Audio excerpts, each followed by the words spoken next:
Olá, bom dia, boa tarde ou boa noite.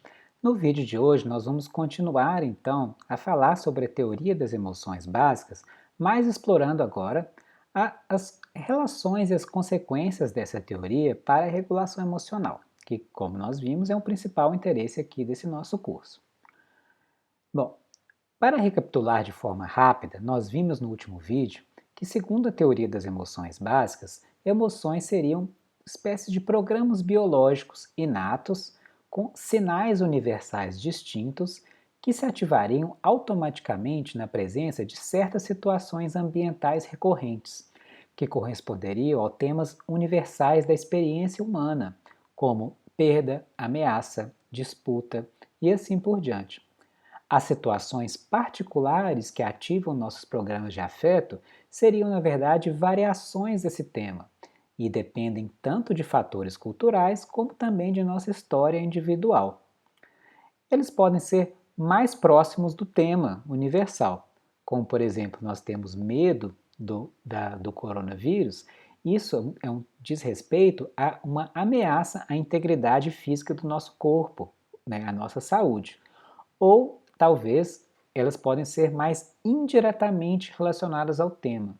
Por exemplo, algumas pessoas mais conservadoras que têm medo daquilo que é diferente, que têm medo de alguém que tenha valores morais ou éticos ou mesmo estéticas que sejam diferentes das nossas. E isso às vezes é percebido como uma ameaça ao nosso sistema de valores, à nossa estética, ao que nós estamos acostumados. Isso é uma ameaça, mas já é uma variação um pouco mais distante do tema central da ameaça, que está mais relacionado com ameaças à integridade do nosso corpo físico, à nossa vida, à nossa saúde. Mas eles têm algo em comum, que é uma vez que os programas são ativados, eles ativam automaticamente toda aquela série de respostas que nós vemos aí no slide. Mas, se os programas são ativados automaticamente nessas situações, o que nós podemos fazer? Será que nós podemos interferir na ativação desses programas? Parece que não, né? Até nós vimos no vídeo anterior que o Paul Ekman sustenta que não é possível esconder totalmente a expressão emocional, mesmo que nós tentemos escondê-las, é porque elas se produzem de forma automática.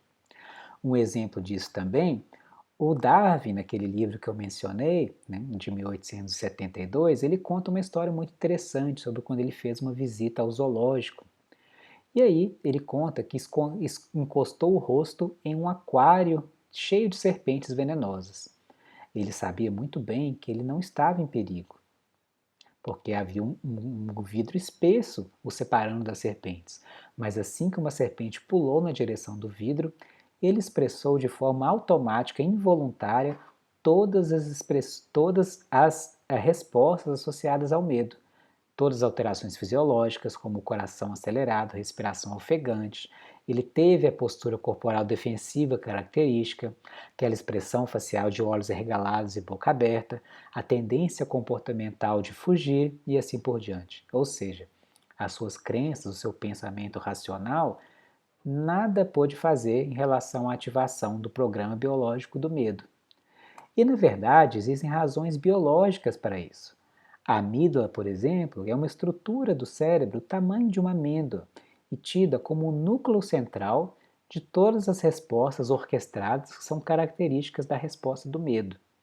Sabe-se que a amígdala pode ativar todas essas respostas sem que a informação passe pelo córtex sensorial, onde estariam as funções cognitivas superiores, como o pensamento racional e o reconhecimento e a categorização do objeto em questão. Essa rota, se vocês veem aí no slide na imagem da direita, é conhecida como via inferior, onde a informação chega ao tálamo e vai direto para a amígdala sem passar pelo córtex cerebral. No entanto, nós temos também a via superior, em que o sinal, a informação chega ao tálamo, vai para o córtex para só então ir até a amígdala. Mas a própria existência da via inferior permite que assim que um estímulo ameaçador seja detectado, a amígdala já pode orquestrar todas as respostas corporais automáticas antes mesmo que a gente tenha a experiência consciente do perigo. É isso que acontece naquele exemplo dado por Darwin, do encontro com a serpente no aquário.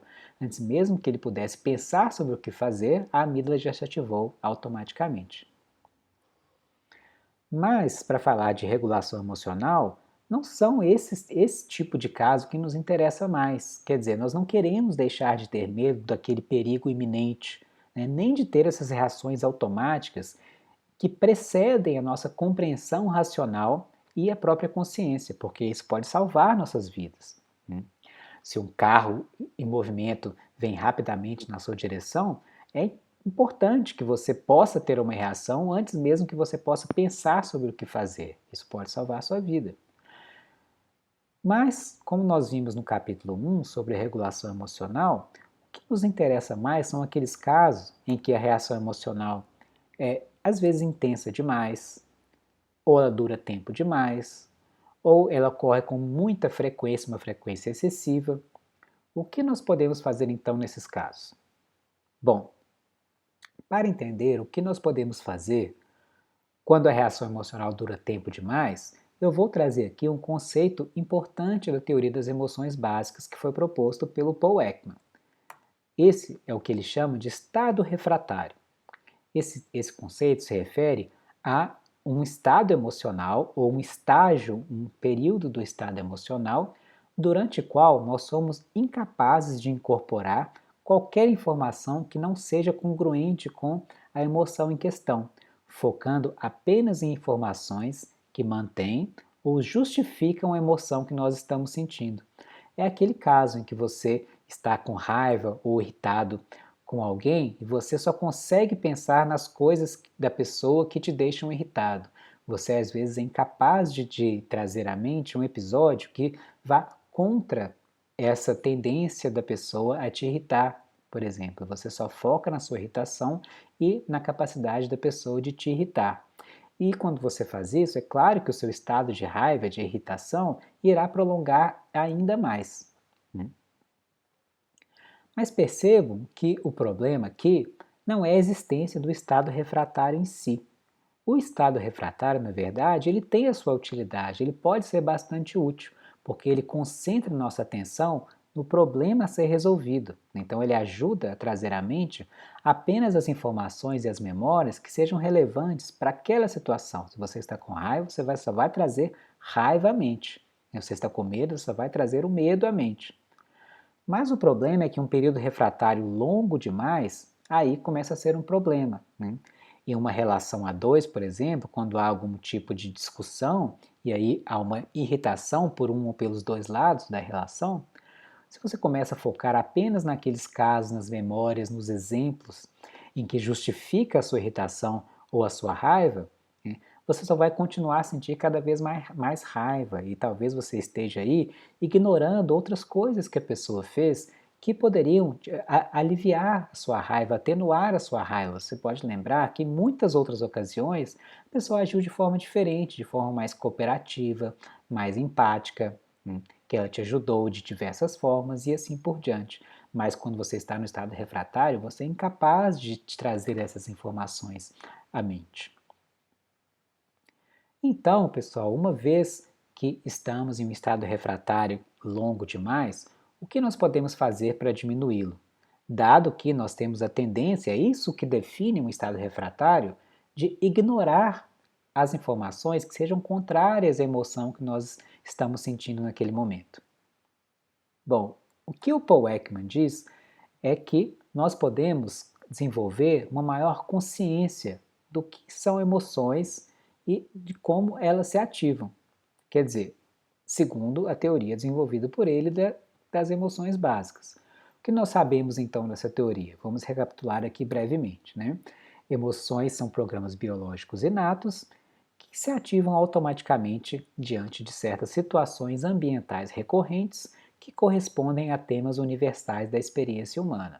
E também que quando estamos em um estado emocional, quando nós temos uma experiência emocional, nós passamos por um estado refratário, onde nós temos a tendência de ignorar informações que não sejam congruentes com a emoção que estamos sentindo, tá?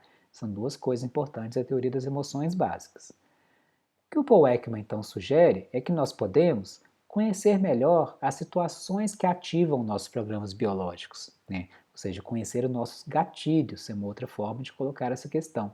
E de que forma essas situações que ativam nossos programas biológicos se relacionam com algum tema universal. Por exemplo, se você sente raiva do seu marido ou esposa ou filho quando ele deixa de arrumar a cama, né, isso pode ter a ver com o tema da disputa como de um obstáculo à realização de algum objetivo seu, porque isso interfere diretamente no seu objetivo de deixar a casa em ordem. Mas essa relação não é óbvia, precisa um pouco de reflexão para você chegar a essa conclusão, né? Então, esse é um exercício interessante que a gente vai fazer daqui a pouco. E também reconhecer que se nós estamos em um estado emocional, provavelmente nós passamos por um estado refratário, né? Então, não é à toa que você às vezes ignora informações que sejam contrárias a isso. Faz parte da sua experiência emocional passar por esse estado refratário. E isso, então, né, nos permitirá conhecer melhor nossos gatilhos emocionais, entender por que essas situações causam certas reações emocionais em nós. E também refletir se essas reações são justificadas ou não. Quer dizer, será que o medo que nós estamos sentindo é realmente uma situação de ameaça? Se você se sente ameaçado por alguém simplesmente porque a pessoa tem uma estética diferente da sua, será que isso é realmente uma ameaça ao seu sistema de valores? Que ameaça isso traz na verdade? Será que uma situação que você sente raiva, isso realmente é um obstáculo com a realização de seus objetivos? De que forma isso é um obstáculo? Ou é você mesmo que está colocando isso como um obstáculo, quando na verdade não é o caso? Então é interessante nós fazermos esse tipo de reflexão. E também, em segundo lugar, reconhecer que quando nós temos uma experiência emocional, nós passamos por um estado refratário, às vezes curto, às vezes longo, né? Então, o que é interessante fazer, se você sabe que você está em um estado refratário, você pode começar a buscar ativamente por informações que talvez sejam contrárias ou incongruentes ao seu estado emocional, mas que podem aliviar ou atenuar o seu estado emocional. Então você está com raiva, irritado com a outra pessoa, você começa a pensar, mas será que não houve outras situações em que a pessoa agiu de forma diferente? Será que ela realmente, isso que eu estou dizendo, julgando que ela é? Né? Então nós podemos fazer um esforço consciente nessa direção. E aí, uma prática que pode nos ajudar é aquilo que o Paul Ekman sugeriu num livro que ele escreveu chamado A Linguagem das Emoções, que é ter um diário com relatos de nossas reações emocionais. Então, o que nós faríamos nesse diário, por exemplo? Lá no espaço virtual do curso tem um exemplo para vocês seguirem de como fazer esse diário, mas a ideia é que você coloque ali qual emoção que você sentiu, a situação que ativou a sua emoção, como a situação se relaciona com o tema da emoção em questão e a intensidade da emoção, né, de 1 a 10. Quer dizer, então vamos supor que você coloque, você sentiu raiva com uma intensidade 9 às 6 da tarde por ter sido fechado no trânsito por um motorista mal educado.